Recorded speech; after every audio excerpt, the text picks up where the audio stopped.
more can I say? Top Billin. Fly, Eagles, fly. Man, your boy Jersey Murph back at it. Not quite all the way back, though. Still suffering a little bit from that bronchitis. But I had to jump on camera for this one. I haven't been on camera in a little bit because I had to give you my reaction to our man Darius Slay's podcast and his review of not only his performance, but the overall performance of the defense in that Cowboys game. So, listen, I never knew that Darius Slay had a podcast, so shout outs to the people who sent me the link on this one and asked me my thoughts on it because he said some shit, right? He was giving up the ghost, no doubt about that. So, listen, first and foremost, much love to a cat like Darius Slay. I got to cover him since he was at Mississippi State.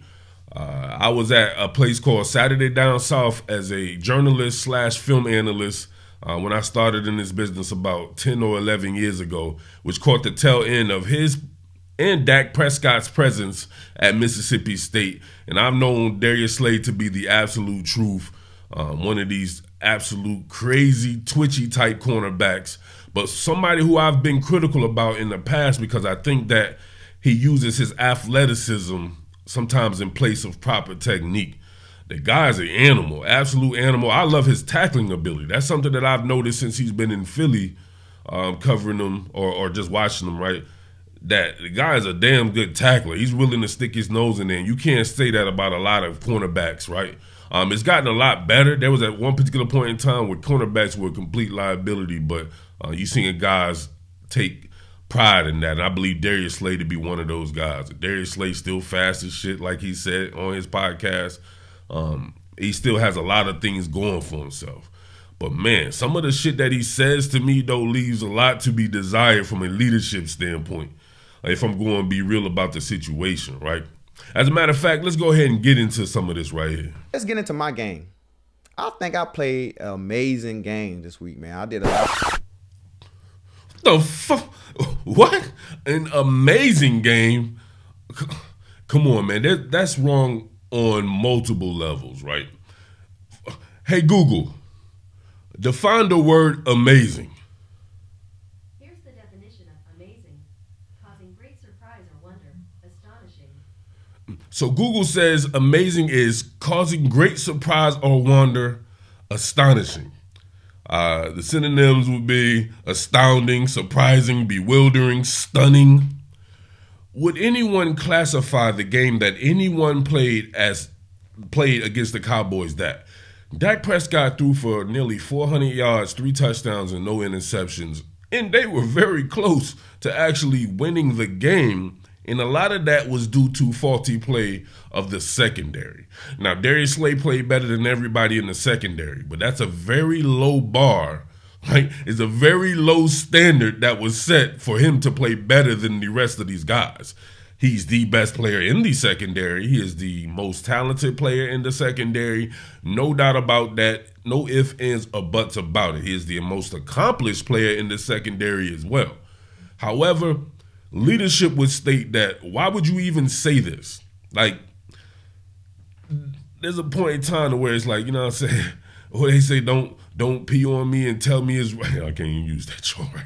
Can you? R. Kelly doesn't ruin shit like that, right? Listen, you can't just be saying stuff.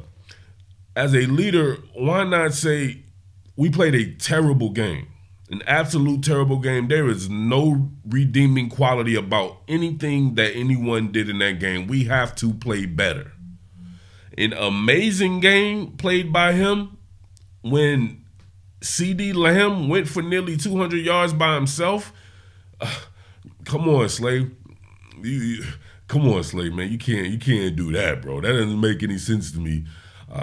Like I said before, he did play better than everyone else. He did not play an amazing game. But listen, that's the least of it right here. There was something that he said to me that really, really got me. And I want to know you guys' reaction to this particular thing that he says right here. On all the little social media stuff, I've been seeing a lot of stuff. Always questioning our secondary. Always doing that. Our secondary stepped up big in every moment we need to be, which was hard to do. This is the NFL, man. The playing DB is one of the hardest positions to play. And guys keep always tweeting me and writing me, Slay, Why you ain't travel with CD? So let me get y'all into a DB world. Okay, I am a corner. So it's always 2 corners and a nickel, safety, strong safety, free safety. So our nickel plays in the inside. I never trained to be a nickel. CD plays all the positions. So CD sometimes play outside, sometimes CD play inside. But majority of the game, CD's an inside receiver. So he's going against our nickel. So I can't go into the nickel to ID the defense because the only thing I know how to play in the nickel position right now, because that's not my main position, is man. So if they see me line up in a slot formation and I'm in the inside, they go be like, this guy's to be man, because Slay's never in the inside unless he's covering a guy man to man. So we got to ID our defense to make sure we don't just give Dak the easy way to like, oh, they in man. Let me check to my best man route beaters and run it on us. So, man, come on. Listen, Darius Slay's probably forgotten more football than all of us will ever know. Let's get that straight, right? When you're talking, it's one thing to be analyzing this shit from my office here, and it's another thing to be analyzing what someone says who is a professional football player, who made it to the highest level. We all would have loved to have made it to where Darius Slay is, and we all would love to have this type of success that Darius Slay has had in his career. I think he's the 5-time Pro Bowler. He made the All-Pro team 1 time as well. So that's the highest of the high right there. That's some bullshit, man. That's some absolute bullshit. What? First and foremost, all right, there's two ways to look at that. Obviously, not anytime somebody is a nickel corner that they'll be in man coverage. He's saying that he's never learned it. So the only thing he can do right now with his limited knowledge of the defense is to play man coverage, which is fine, all right? Because there's multiple ways to skin a cat. You can be in a cover 3 man on skill, right? You be a man on the slot receiver and the shit just be fine. They wouldn't always have to run a man-to-man defense because they're in man on the slot. If he wanted to take that challenge there, and you knowing that CeeDee Lamb is busting your ass. So think about this, right? CeeDee Lamb is busting your team's ass, and the guys who were challenged with the task of corralling him were 2 rookies. 2 rookies, and neither one of them started off on the inside. One is a safety in Sidney Brown.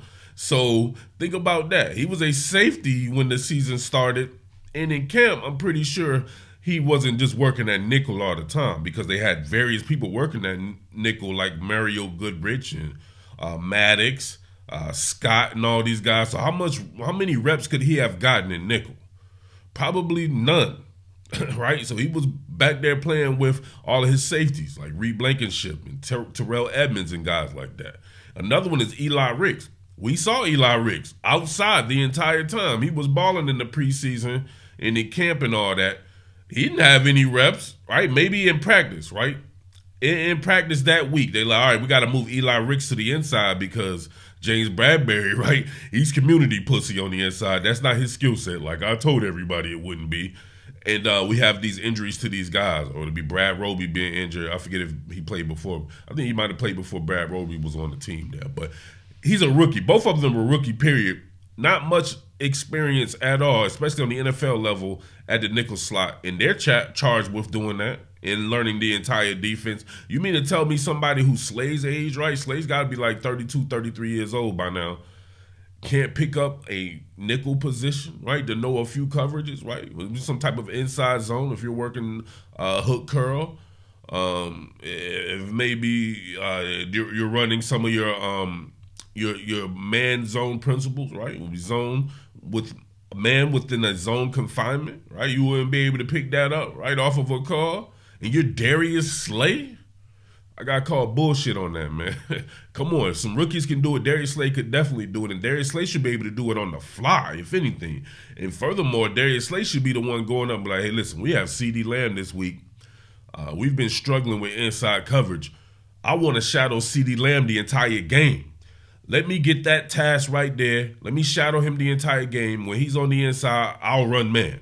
Right, we can build the coverages around that. I'll run man. I'll just make sure that CeeDee Lamb doesn't go off for 200 yards, right? And that could destroy our entire defense if he does that.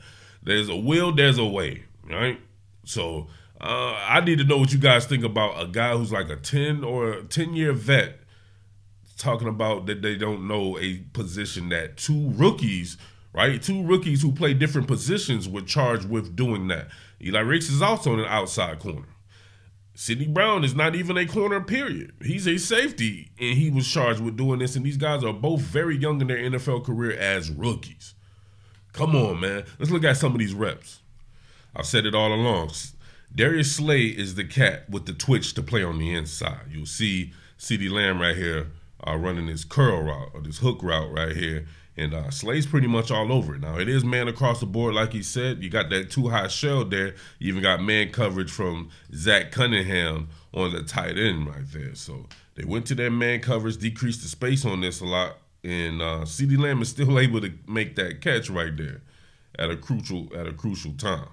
So Darius Slay, right about that on this instance right here. They are in man coverage there. But he's able to play with that inside technique and funnel that to the safety. And CeeDee Lamb's still able to beat him on this particular rep right here. Like, that's just a great combination between him and Dak Prescott. Here you can definitely tell that they're in some type of zone. You can see a lot of eyes on the quarterback here. This time Slayer's on the outside, and Eli Ricks is on the inside against CeeDee Lamb here.